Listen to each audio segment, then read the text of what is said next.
Bonjour, bienvenue dans cette première chronique de l'Amérique latine 2023 de l'IRIS.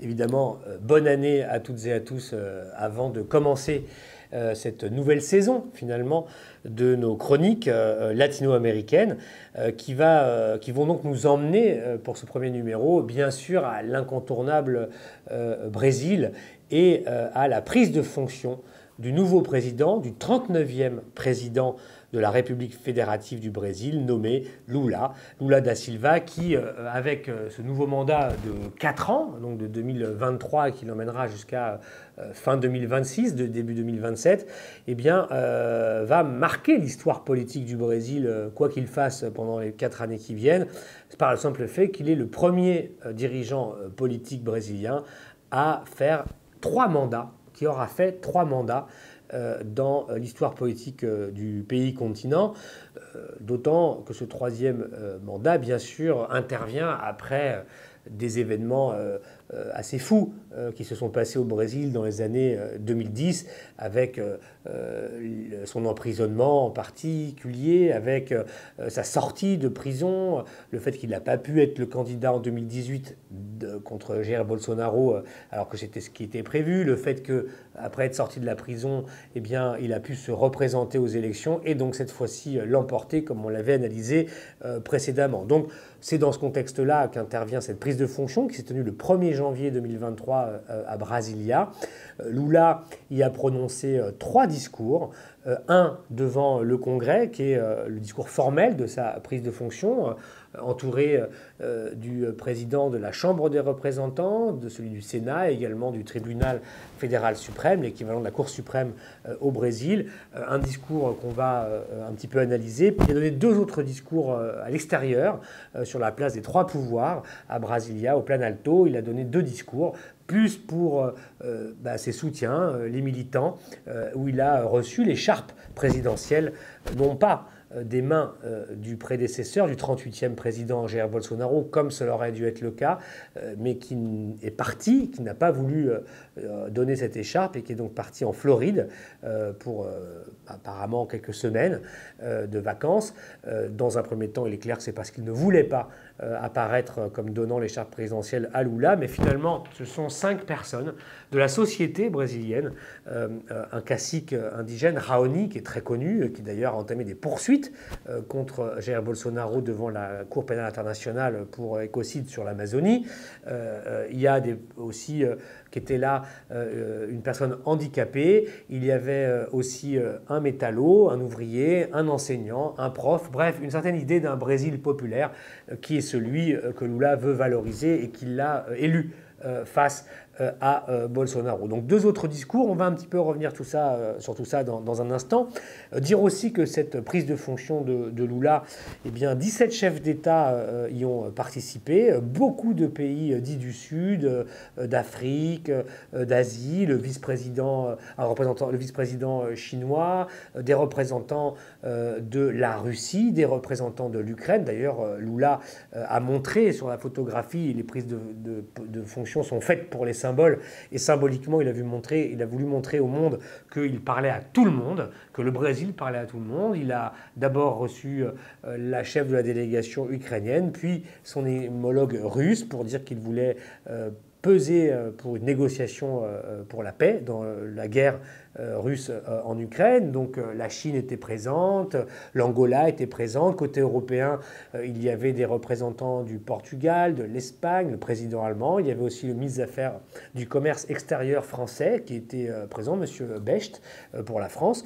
Chacun appréciera le niveau de représentation protocolaire du gouvernement français sur place. Bref, 17 chefs d'État et des représentants de beaucoup de pays, dont par exemple le vice-président cubain. Ça avait une certaine importance puisque Jair Bolsonaro avait suspendu les relations de Brasilia avec Cuba. Et donc l'invitation du vice-président cubain veut dire ce que ça veut dire, c'est-à-dire la relance de ces relations avec Cuba. Il y avait un représentant du gouvernement de Nicolás Maduro, Jorge Rodríguez, qui est le président de l'Assemblée nationale et également la personne qui conduit les négociations politiques entre ce gouvernement et l'opposition au Venezuela.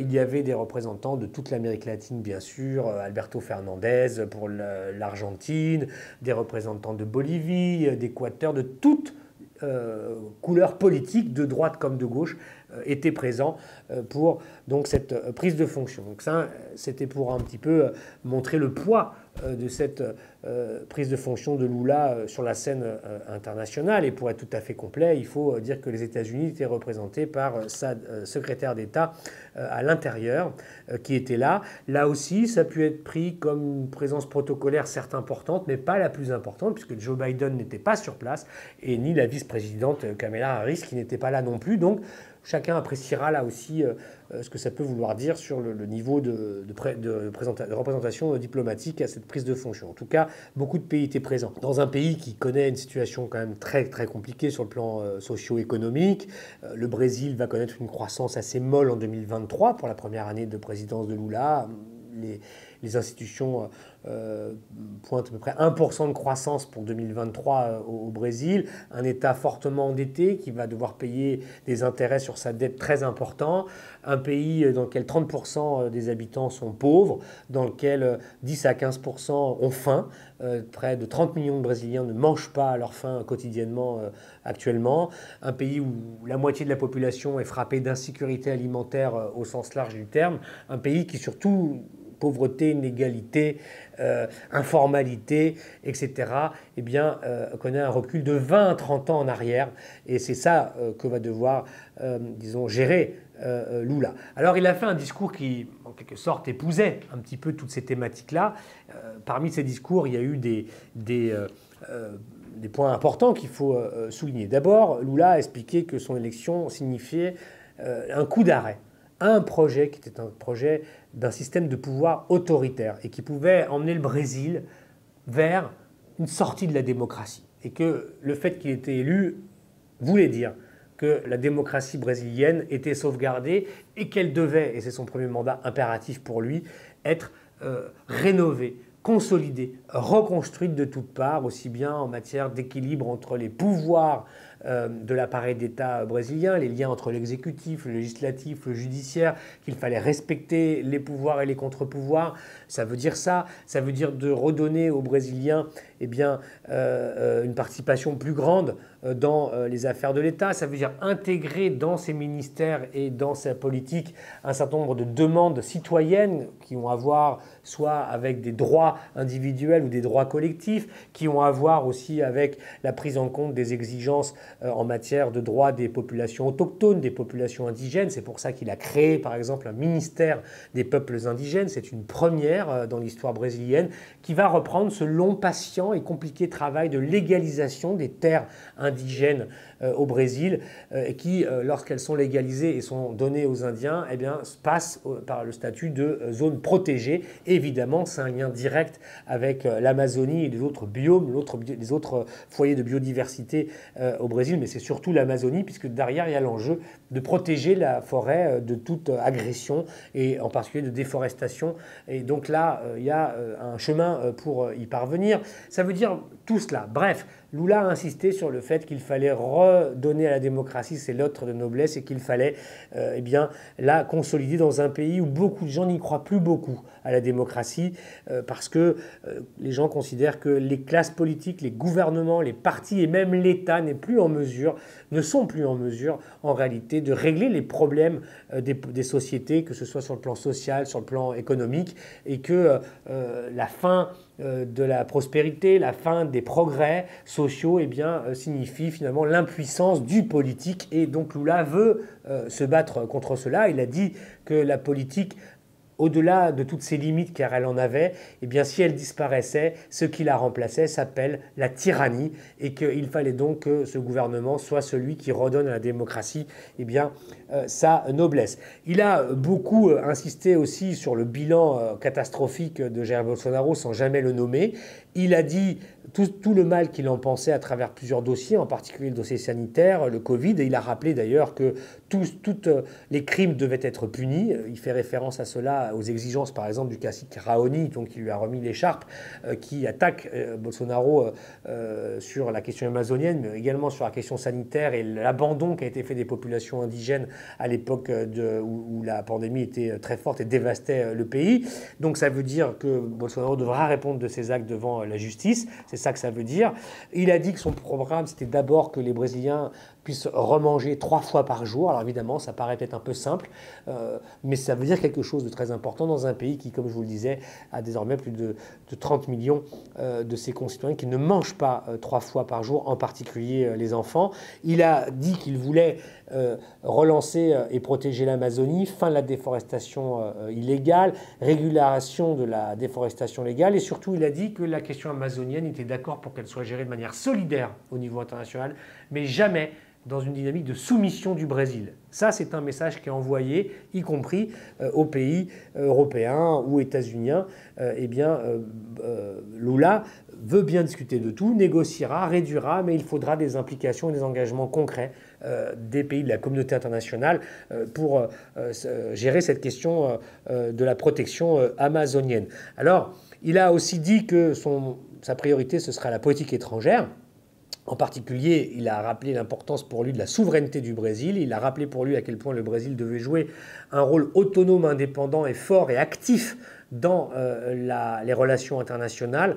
Son regard va à la fois, bien sûr, vers l'Europe et les États-Unis, bien sûr vers la Chine, mais son regard va aussi beaucoup vers l'Afrique, parce que la politique de Lula va être très africaine, c'est de relancer les relations de coopération entre l'Afrique et le Brésil, et évidemment l'environnement et l'écosystème sud et latino-américain est l'autre moteur de sa politique étrangère, puisque Lula a largement parlé de la relance de l'intégration latino-américaine, de l'Union des nations sud-américaines qui est moribonde, ou de la CELAC, la communauté des États latino-américains et caribéens, dont Bolsonaro avait fait sortir le Brésil. Donc il veut relancer tout cela, il veut que la diplomatie brésilienne se redéploie dans tous les espaces, qu'ils soient actifs ou un peu moribonds, du multilatéralisme.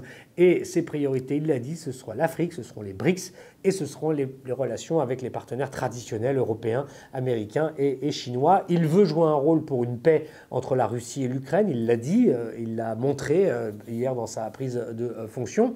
Et dernier point, peut-être pour aujourd'hui, il a dit aussi qu'il voulait que le Brésil, et ça a à voir avec la souveraineté du pays, que le Brésil enfin devienne ce qu'il devrait être, ce sont ses mots, c'est-à-dire une puissance productive. Pas simplement une puissance d'exportation de ressources naturelles, de matières premières et de produits agricoles, comme c'est le cas aujourd'hui, mais un pays capable d'avoir une industrie nationale, productive, efficace, compétitive, c'est les mots qu'il emploie, et qui permettent au pays de ne pas dépendre de l'extérieur et des pays étrangers en matière de technologie, d'énergie, de services, de télécommunications.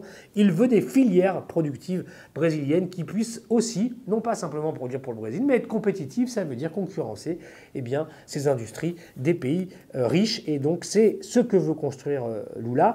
Pour tout cela et d'autres choses qu'il a évoquées, bien sûr, il s'agira pour lui de trouver les ressources financières qui vont permettre ici d'investir, là d'éduquer, de former des élites brésiliennes. Il a beaucoup parlé de l'éducation, de la nécessité de remettre les universités sur le chantier, de former des ingénieurs, de former des techniciens brésiliens pour servir tous les projets qu'il a évoqués et redistribuer les richesses produites pour l'ensemble de la population, pour lutter contre la pauvreté, la faim, etc., les inégalités.